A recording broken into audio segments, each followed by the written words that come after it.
Hello and welcome to another episode of the E-commerce Coffee Break podcast. Today we want to talk about relevancy in e-commerce. Now, relevancy is a very important topic. You always want to present the right information in the right moment, and a lot of merchants do get this wrong. And there's a lot of potential revenue in there if you do it right. So therefore, I have Mike Griffin with me on the show today. He's the SVP of Business Development at rokt.com. He leads rokt's business development efforts, where he's dedicated to helping partners and advertisers achieve their revenue goals by unlocking the power of e-commerce. He leads a team that is responsible for the company's enterprise, mid-market, and self-service products. And Mike holds a Bachelor of Science degree in economics from Georgetown University, as well as an MBA from the University of Southern California. So let's welcome Mike to the show. Hi, Mike. How are you today? Hi, I'm great. Thank you. Thanks for having me. Mike, relevancy. One of the most important things that a lot of people do not get right. So let's dive into it. Why is relevancy in e-commerce such an important factor? Yeah, one of the things that we do at Rokt, which is so unique versus other places where I've been and I've spent most of my career in and around e-commerce is we say no a lot. We say no a lot to certain types of partnerships. There's a lot of kind of low-hanging fruit out there, whether it would be plugging into a programmatic ad network or taking and working with retail partners in a dataless environment. And we say no to both of those things because we know that they won't drive or command relevance, right? So with the partners we work with on the retail side, with the advertisers that we work with, it's all because that data-rich environment, and Rokt very much sits as the trusted intermediary between a retail partner and an advertiser. And because we are that trusted intermediary, because we integrate with both of those sides, essentially, it allows us to run a three-sided marketplace, not a two-sided marketplace, because we've got the retailer, the advertiser, but most importantly, the end consumer. And so we spend time, money, energy, resources, and effort to make sure that that end consumer is seeing a relevant offer and message that's relevant to them. And when you do that, you achieve economics that are extraordinary, right? We are able to drive significant revenue for our retail partners because the ads are relevant and the consumers are engaging, and they get very high engagement and click-through rates.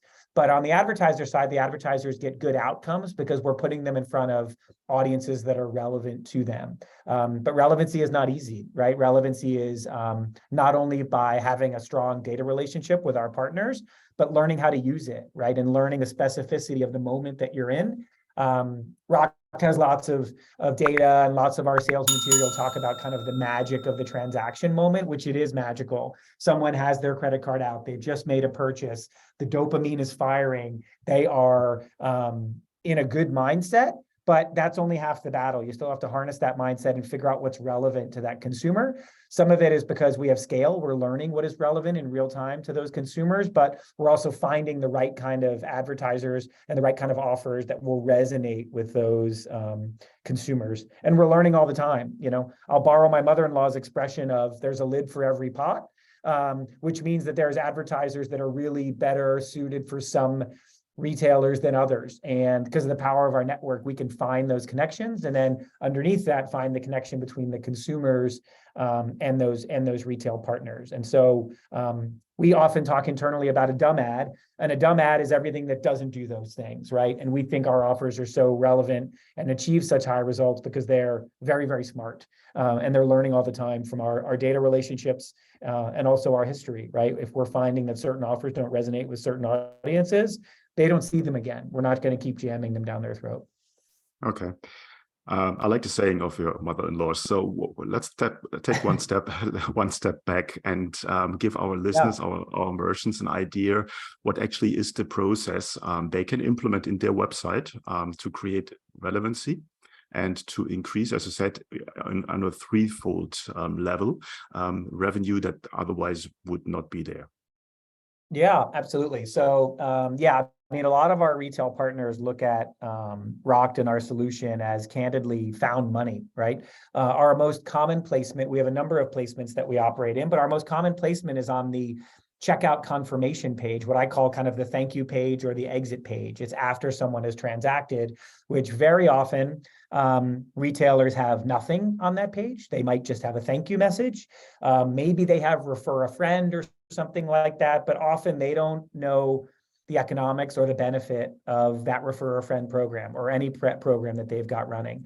What Rokt is giving them the ability to do is get very tangible economic benefits out of kind of that wasted real estate, right? It's all profit revenue that comes from a very simple implementation specific to Shopify audiences. It's a downloading of the app, but for our enterprise audiences, some of whom overlap into Shopify as well, it's really just the implementation of a web SDK.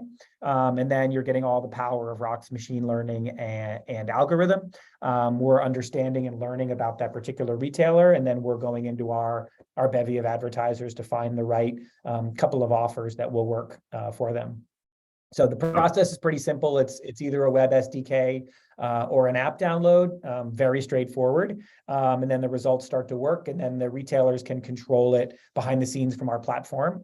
But nothing that I've described is even remotely hands-on. A lot of our retailers have somewhat of a set it and forget it mode to it, where we start paying them on a monthly basis based on our relationship, and they're managing QBRs and conversations with us to help drive better results for them. But for the most part, it runs on its own without any kind of campaign management or anything like that to attend to.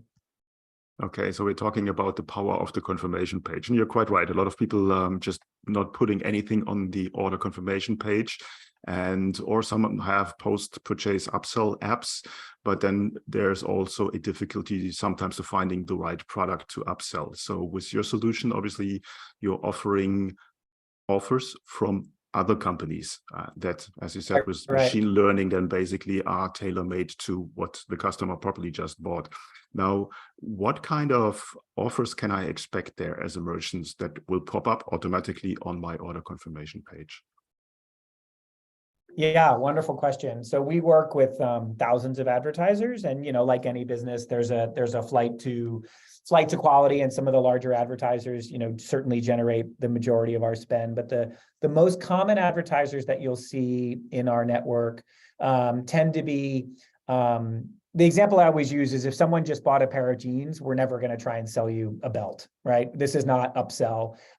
What we're doing is building lookalike audiences based on the consumer profile and what they just purchased and where they purchased it from, and connecting that to other things we have found audiences like them enjoy, right? So we might have a woman in Brooklyn who's just bought from Wayfair, and maybe she's bought an expensive couch from Wayfair. As a result of all that, we're going to look at other people who have made high value purchases living in Brooklyn from Wayfair that are women, as an example. And we're going to say that maybe Disney Plus appeals to them, right? Versus someone else might get an offer from SiriusXM, or to apply for a certain type of credit card, or to subscribe to a grocery subscription service, right? So when we're building those audiences, but as you can hear, it's a lot around offers, right? It's a lot around subscription businesses. It's a lot around streaming.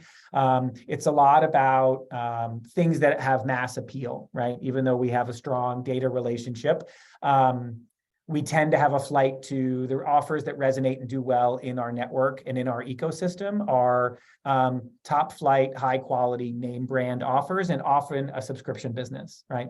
Rokt is best utilized as a thank you for your order.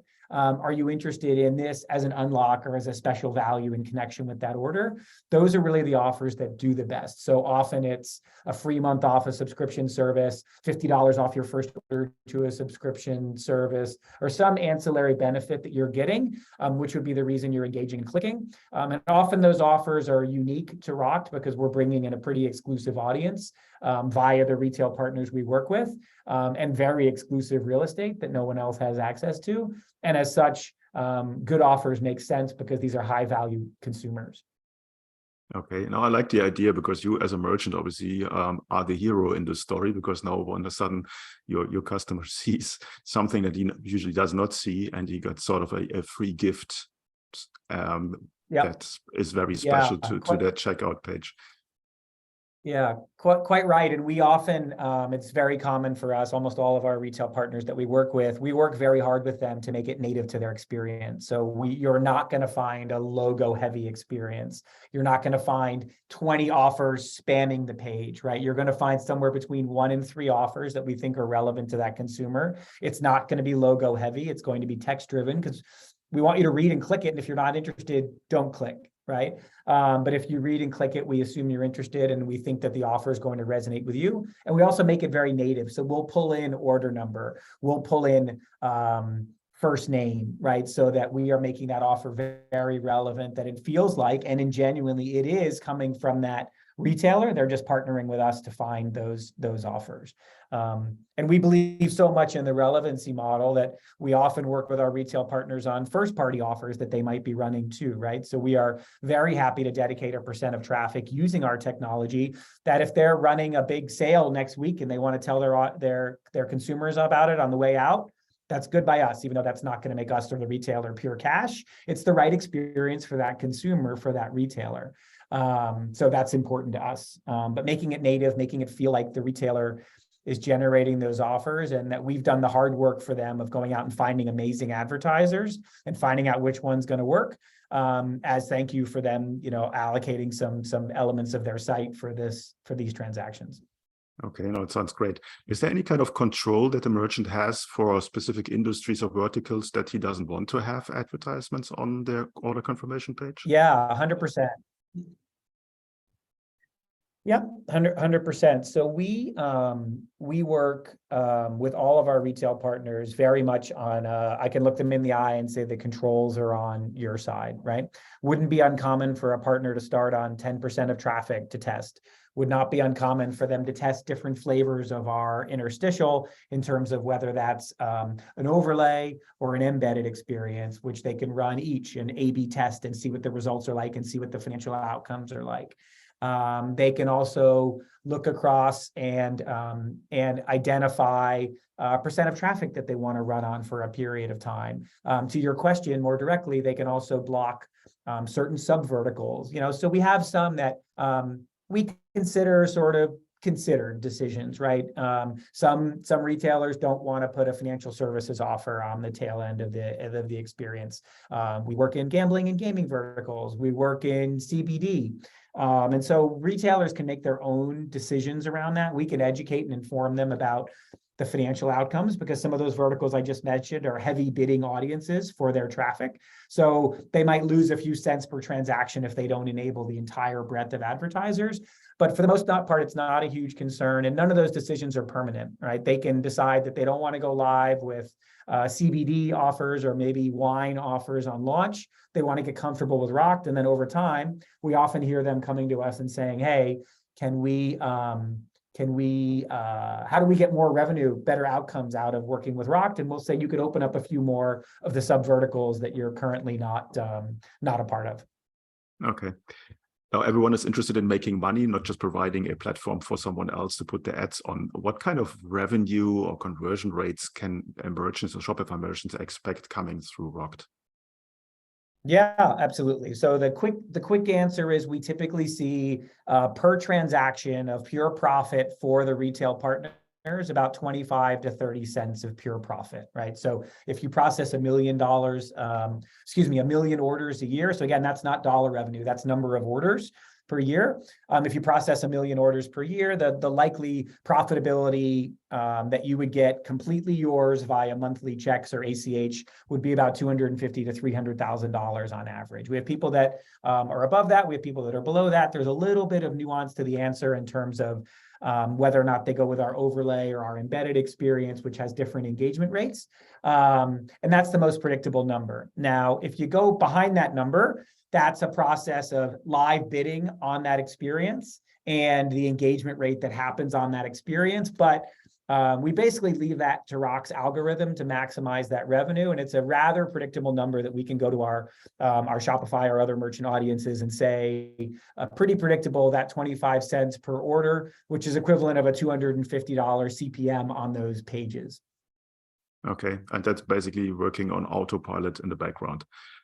Quite right. Yeah, and we work on a rev share, and that is post our net rev share. So that's the checks that you as a merchant can expect. And it doesn't take long to ramp. We get there very, very fast. Okay. Now you said you have a Shopify app that's easy to install. What kind of control or reporting features does that offer for the merchant?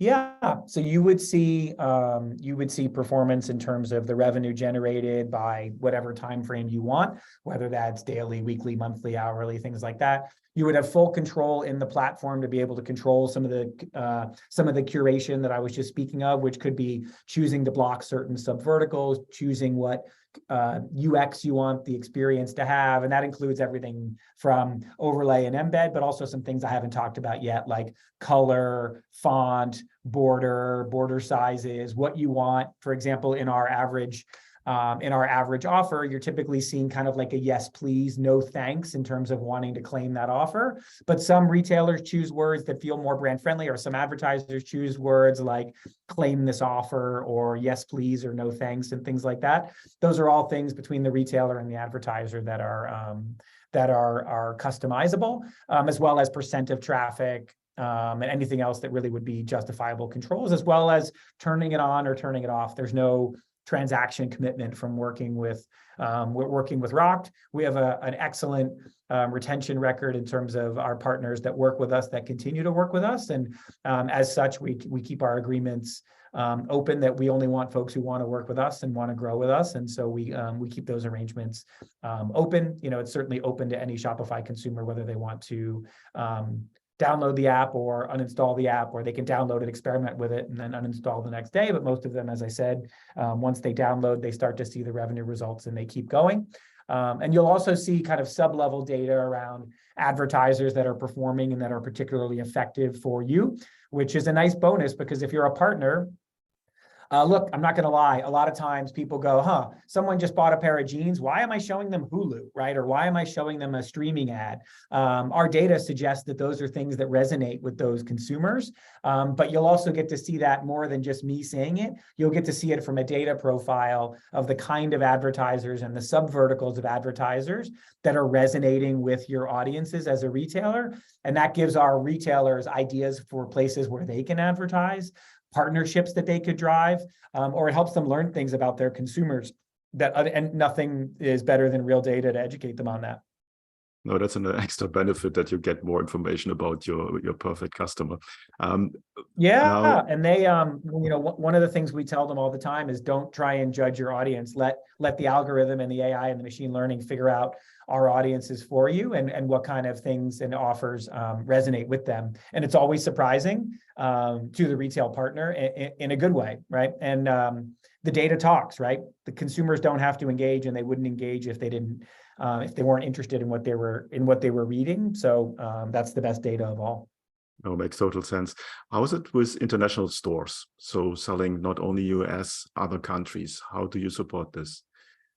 Yeah, so rokt in totality supports 16 markets. So it's basically the same offering in those 16 markets, and those offers and advertisers would be unique and relevant to the consumers in those particular markets.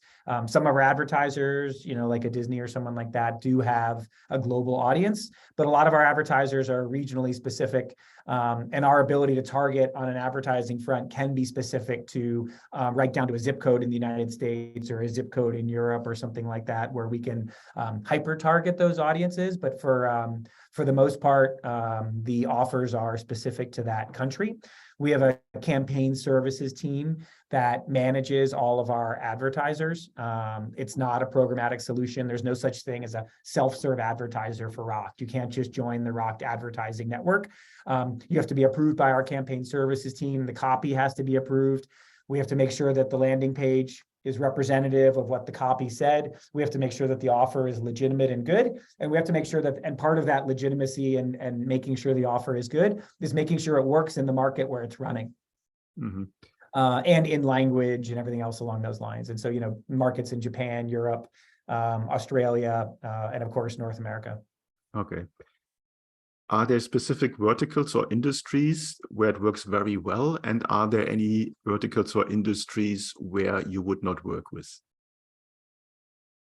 Yeah, no, I think for the most part, we're rather agnostic about the industries that we work in. From a retail partner lens, it's typically for our base product, which is the running the monetization and advertising solutions for our retail partners.